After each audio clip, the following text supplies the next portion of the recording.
Welcome to Trading Pro. Now let's discuss our final case of a complex pullback, which is also quite simple. As usual, we first observe the broad market context. There is a topping pattern in the front, which has been validated through a rapid decline. This market context supports us in seeking a short entry signal. Here, there's a simple pullback that is also very standard. A rapid downward breakout followed by a simple rise and a second breakout entry signal. However, this whole signal candlestick combination is very weak due to the overlapping horizontal candlesticks. You may choose to act on this signal or not, because the overall market context, which supports the short logic, has not changed. You just need to find new signals and structures to participate in the short. Later, we can see that it retests this breakout point, forming a support and resistance flip candlestick pattern and a lower low 2 entry signal.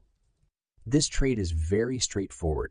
If you've listened to my classes for so long, you should be able to make such trades. If you cannot readily identify this signal, I suggest you revisit my previous courses. Let's continue. The market simply retested this level once more, and after the bulls showed weakness, the price continued its previous descent. At the current time frame, you may perceive this as a complex pullback. However, when we switch to the daily chart, it becomes a simple pullback. Even the signal candlestick is very clear. Why do I bring up this case? It's to tell you that often the boundary between a simple and a complex pullback is not so clear-cut. It might be a complex pullback on a smaller time frame, but a simple pullback on a larger one. As I often say, we shouldn't be confined by the current manifestation of the candlestick.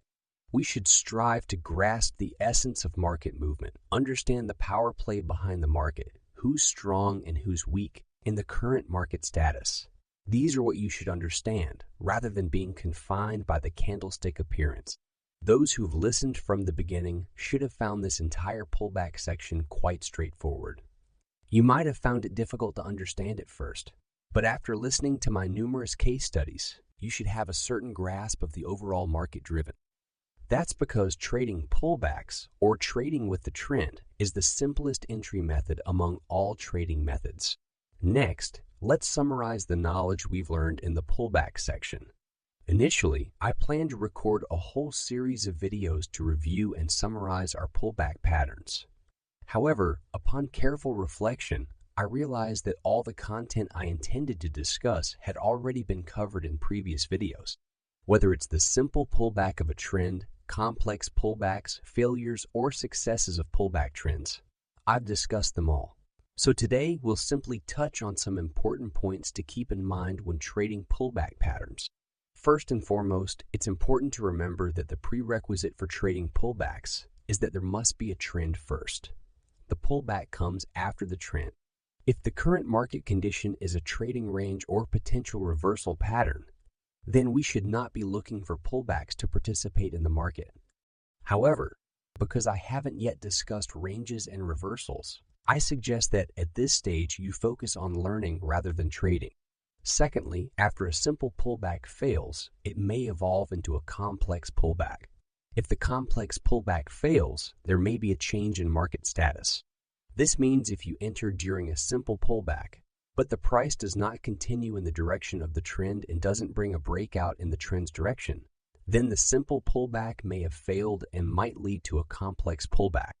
If we trade this complex pullback and the breakout in the direction of the trend fails again, then the market status might have already changed. It might no longer be a trend status and could have entered a potential range or brought about a reversal directly. In our subsequent discussions on ranges and reversals, this will be a very important premise. That is, most ranges and reversals come about due to the failure of pullbacks. The logic that failure of pullbacks can evolve into ranges and reversals is something you must understand and be clear about. That's all for today's video. And if you like this content, please like, comment, and subscribe so you won't miss out, and I'll see you in the next video.